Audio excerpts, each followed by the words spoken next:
नमस्कार, नेपाल टाइम्स ट्रेन्डिङमा हार्दिक स्वागत गर्छु। म रञ्जिता पोखरेल। आज 13औं गणतन्त्र दिवस। नेपाल संघीय लोकतान्त्रिक गणतन्त्र मुलुकको रूपमा घोषणा भएको 12 वर्ष पूरा भएर 13औं वर्षमा प्रवेश गरेको छ। 2065 जेठ 15 गते संविधान सभाको पहिलो बैठकबाट मुलुक संवैधानिक राजतन्त्रबाट संघीय लोकतान्त्रिक गणतन्त्रमा परिवर्तन भएको थियो। गणतन्त्र जनताका प्रतिनिधिहरूले जनताकै अभिमतमा शासन गर्ने उच्चतम लोकतान्त्रिक प्रणाली हो। नेपालमा जनताको संघर्ष र बलिदानको प्रतिफल हो भनिन्छ गणतन्त्र।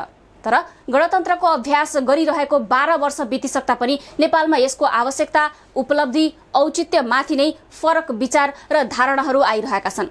12 वर्षपछि पनि आखिर किन नेपालमा गणतन्त्र जरुरी थियो वा भूल थियो भन्ने बहस हुने गरेको छ। सायद नेपाली जनताले सुशासन, विकास, समृद्धि, स्थायित्वको अपेक्षा जुन गतिमा गरेका थिए, 12 वर्षको इतिहासलाई हेर्दा जनताको अपेक्षा त्यही गतिमा हुन नसकेकाले होला।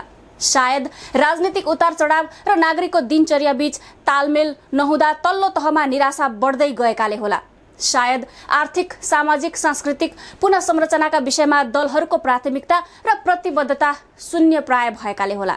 सायद गणतन्त्र ल्याउनुलाई मात्रै उपलब्धिमा लिएकाले होला। उसो भए के गणतन्त्रको कुनै औचित्य नै थिएन त? त्यो पनि होइन। यी 12 वर्षमा गणतन्त्रलाई संस्थागत गर्ने राजनीतिक प्रयासले थोरै बहुत सार्थकता पाउँदै गएका छन्। संविधान बनेको छ, संहिता कार्यान्वयनमा आएको छ, तुलनात्मक रूपले प्रगतिशील देखिने समानुपातिक प्रतिनिधित्वका सिद्धान्त आंशिक रूपमा भए पनि कार्यान्वयनमा आएका छन्। प्रदेश र स्थानीय सरकारको अभ्यास आरम्भ भएको छ। राज्यका अन्य निकायमा समानुपातिक प्रतिनिधित्वका आधार तयार भएका छन्। हिजोको भन्दा बढी जनताहरूले राजनीतिक भूमिका पाएका छन्।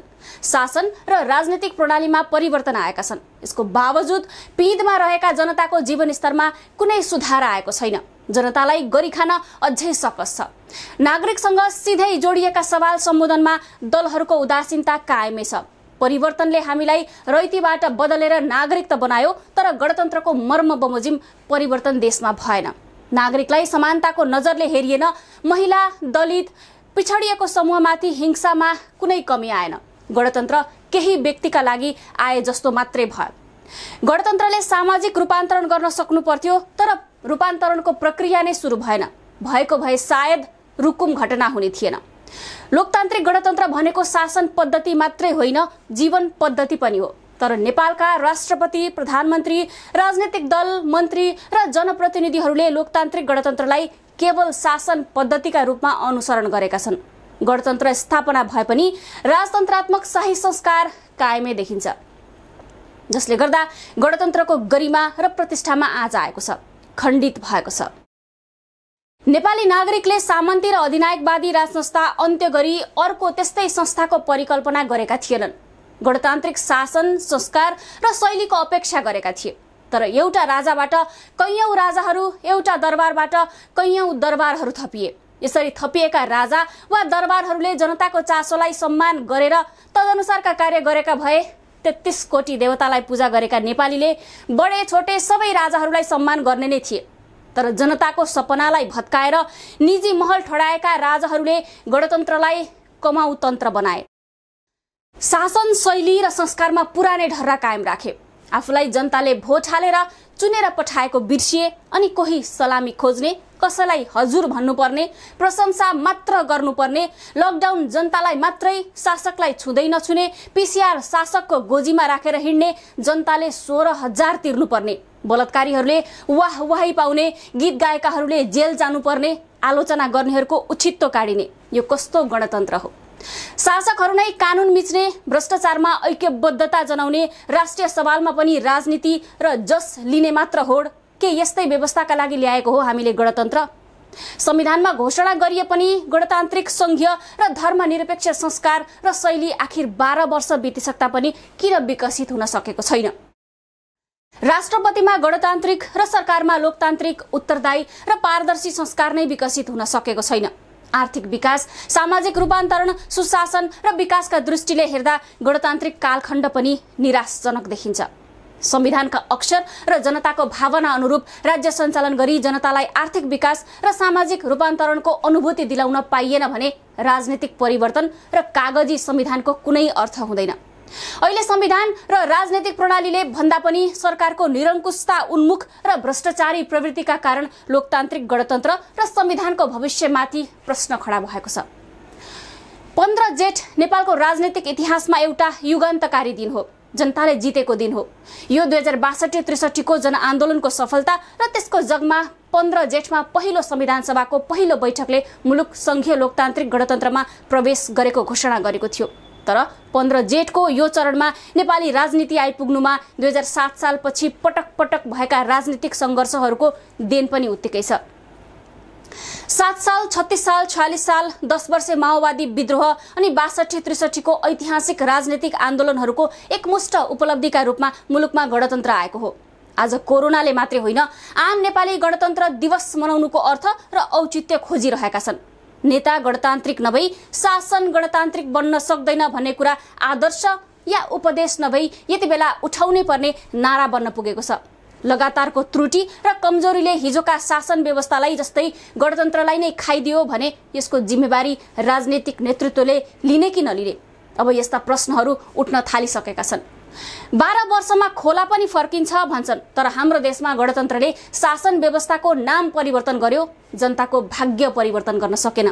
तर पनि प्रत्येक गणतन्त्र दिवसको अवसरमा सरकार प्रमुखदेखि प्रतिपक्षी नेताहरूले उस्तै शुभकामना दिन्छन् र गणतन्त्र दिवसलाई उपलब्धि मान्दै आफ्नै कारणले नेपालमा गणतन्त्र स्थापित गर्न सकेको भन्न छुटाउँदैनन्।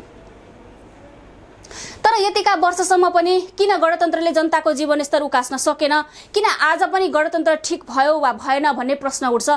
यसबारेको चिन्तन कुनै दल वा नेताहरूले गरेको पाइँदैन।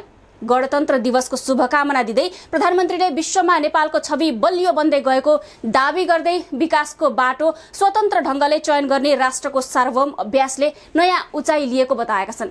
उनले गणतन्त्रमाथि प्रश्न उठाउने र पुरानो व्यवस्थातिर फर्कन खोज्ने प्रतिगामी चेष्टाहरू अनुचित नभएको भन्दै इतिहासको गतिलाई पछाडि फर्काउन अब कसैले नसक्ने चेतावनी दिएका छन्।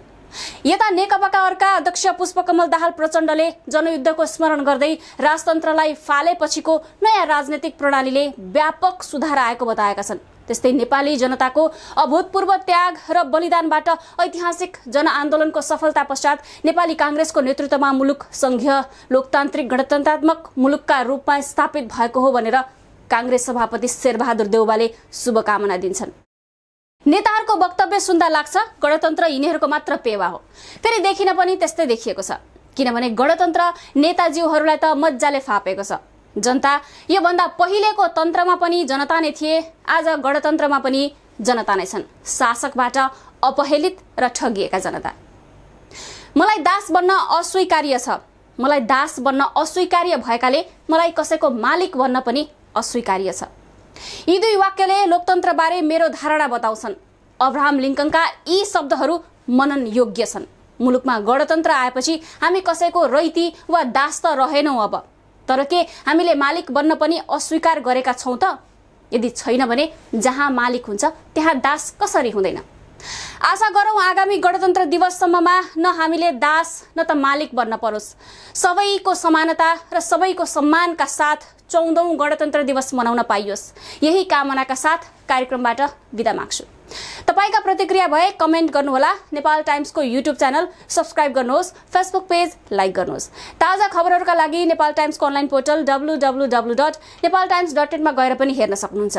प्रदेश 1 को पहिलो अनलाइन टेलिभिजन नेपाल टाइम्स हेर्दै गर्नुहोला। नमस्कार। चीन, इटाली, कोरिया, इरान मात्रै होइन, पुरै विश्व नै यति बेला कोरोना भाइरस भनिने कोभिड-19 सँग लडिरहेको छ।